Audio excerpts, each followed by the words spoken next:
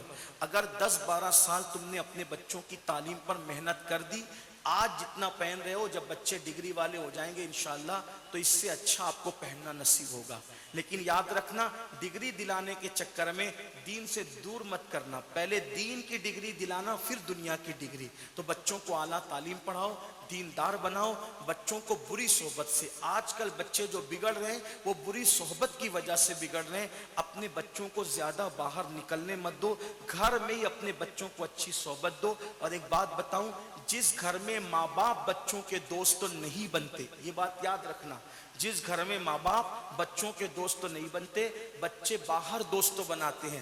تم خود ہی اپنے بچوں کے دوست بن جاؤ تو بچے انشاءاللہ باہر دوست بنانا ہی چھوڑ دیں گے, اس لیے کہ باہر کے دوستوں سے بڑا خطرہ ہے. تو ماں باپ خود اپنے بچوں کو ٹائم دے, ان کے ساتھ کھیلیے بھی, ان کے ساتھ وقت بھی دیجیے, ان کے ساتھ ہنسیے بھی, بولیے بھی, ان کے ساتھ انجوائے کیجیے, بس صرف گناہ مت کیجیے. اپنے بچوں کے بہترین دوست بنیے. آپ سے پوچھنا چاہتا ہوں, رسول اللہ سے بڑھ کر کوئی اللہ سے ڈرنے والا ہے؟ لیکن حضور علیہ السلام اپنے گھر میں ہنستے بھی تھے.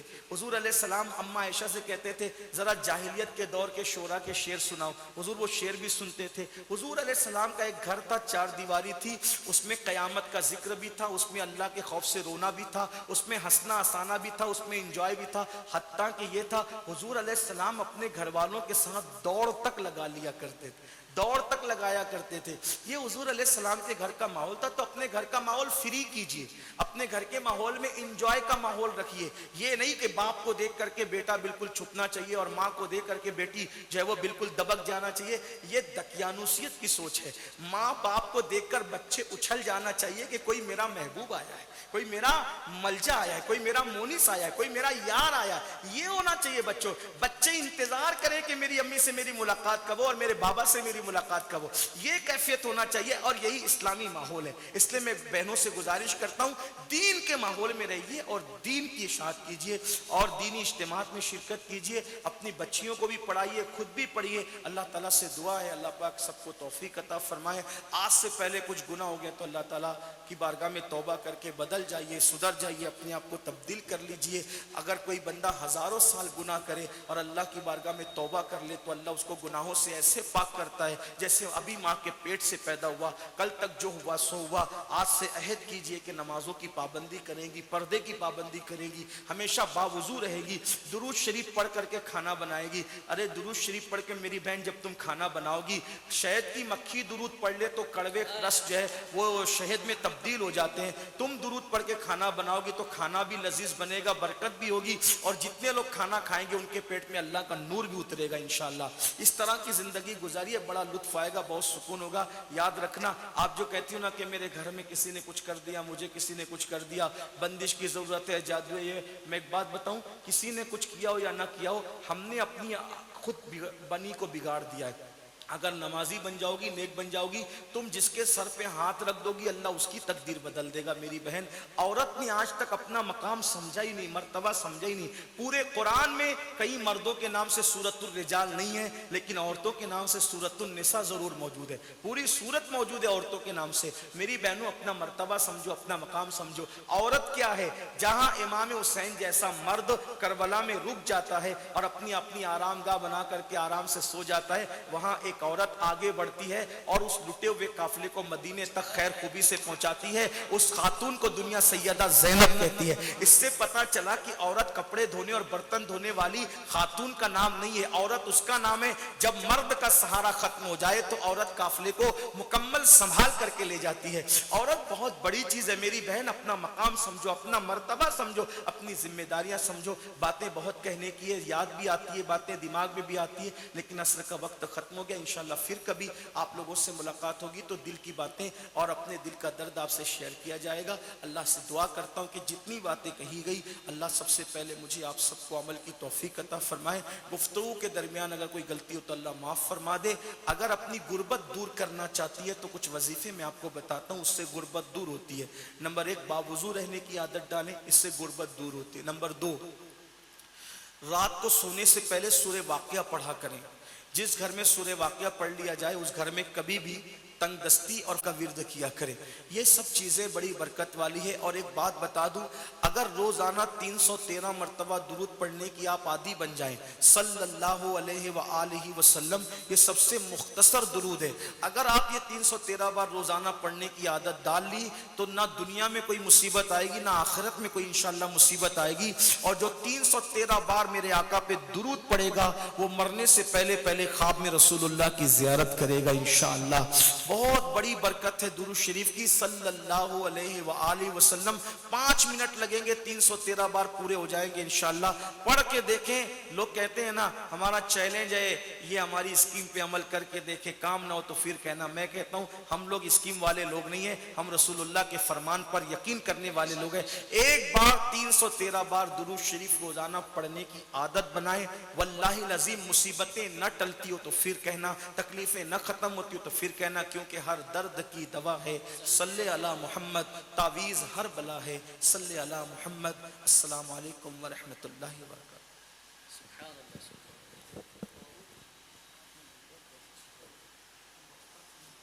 عليك صلوات الله عليك سرور شاہ کریما دستگیر دل نوازا ہم کو بھی مل جائے صدقہ رب حب لی امتی کا یا نبی سلام علیکہ یا رسول سلام علیکہ یا حبیب سلام علیکہ صلوات اللہ علیکہ. ہونا تنہاروں سے بشر ساتوں شبیر و شب ہاتھ میں دامن علی کا سر پہ ہو زہرا کی چادر یا نبی سلام علیکہ یا رسول سلام علیکہ یا حبیب سلام علیکہ صلوات اللہ علیکہ. اشرفی آقا ہمارا کر کے دنیا سے کنارہ رکھتا ہے تم سے سارا. لو خبر جلدی خدا را یا نبی سلام علیکہ یا رسول سلام علیکہ یا حبیب سلام علیکہ صلوات اللہ علیکہ. الصلاۃ والسلام علیکہ رسول اللہ, الصلاۃ والسلام علیکہ یا حبیب اللہ, الصلاۃ والسلام علیکہ یا نبی اللہ وعلی آلکہ واصحابکہ یا نور اللہ صلی اللہ علیہ وسلم. دعا اللہم یا ربنا یا ربنا یا ربنا ربنا یا ربنا آتنا فی الدنیا حسنہ وفی الآخرۃ حسنہ وقنا عذاب النار. اللہم انا نسألک العفو والعافیہ والمعافاة الدائمہ فی الدین والدنیا والآخرہ. اللہم احسن عاقبتنا فی الامور کلہا واجرنا من خزي الدنیا وعذاب الآخرہ. الہی بحرمت الحسن واخی وامہ وابی وجدہ صلی اللہ علیہ وآلہ وسلم وبنی نجی من کل غم الذی انا فی یا حی یا قیوم یا حی یا قیوم یا حی یا قیوم یا ذا الجلال والاکرام. اسألک ان تحیی قلبی بنور معرفتک یا اللہ یا اللہ یا ارحم الراحمین یا ارحم الراحمین یا ارحم الراحمین یا قاضی الحاجات یا قاضی الحاجات یا قاضی الحاجات. میرے اللہ ہم سب تیری بارگاہ میں اپنے تمام گناہوں سے آج مل کر توبہ کرتے ہیں۔ اے اللہ تیرے بندے اور بندیاں یہاں ہزاروں کی تعداد میں موجود ہیں، مولا سر کے بالوں سے لے کر پیر کے ناخن تک ہمارے جسم کا ایک ایک بال گناہوں میں ڈوبا ہوا ہے۔ بالخصوص مولا سب سے زیادہ گنہگار تیرے بندوں میں کوئی ہے تو وہ تیرا امین ہے مولا۔ یا اللہ ہم اپنے تمام گناہوں سے توبہ کرتے مولا، تجھے گواہ بنا کر، تیرے محبوب صلی اللہ علیہ وآلہ وسلم کو گواہ بنا کر، تیرے فرشتوں کو گواہ بنا کر، تیرے بندوں اور بندیوں کو ایک دوسرے کو گواہ بنا کر توبہ کرتے ہیں۔ استغفر اللہ استغفر اللہ استغفر اللہ ربی ان ربی لغفور الرحیم۔ اے اللہ ہم سب کی بے حساب مغفرت فرما دے، ہمارے ماں باپ کی مغفرت فرما دے، ہمیں صحیح معنی میں نیک بنا دے، متقی بنا دے، پرہیزگار بنا دے، ہماری زندگیوں میں انقلاب پیدا کر دے مولا۔ نمازوں کا شوق عطا فرما، ہمارے گھروں میں مولا رحمتوں برکتوں کی برسات فرما، ہمارے گھروں میں محبتوں کا ماحول عطا فرما، نافرمان اولادوں کو فرما بردار بنا، جن میاں بیوی میں محبت نے ان میں آپس میں ایسی محبت دے دے مولا جو محبت مولا علی اور سیدہ فاطمہ کے درمیان تھی مولا، ہر ایک کی زندگی کے درمیان ایسی محبت کا صدقہ عطا کر دے۔ جن بچیوں کو رشتے نہیں، بچوں کو رشتے نہیں، ان کے لیے اچھے رشتوں کا انتظام فرما دے، جو بیمار ہے انہیں شفا دے دے، جو مقروض ہے انہیں بار قرض سے نجات دے دے، جو پریشان ہے سب کی پریشانیوں کو دور کر دے۔ یا اللہ پنجتن پاک کا واسطہ مولا، جس کے دل میں جتنی مرادیں تمنائیں عارضیں سب کی مرادیں پوری کر دے۔ یا اللہ میرے والدین کو بالخصوص میری والدہ کو شفا دے، شفائے کاملہ و عاجلہ عطا فرما دے۔ پروردگار عالم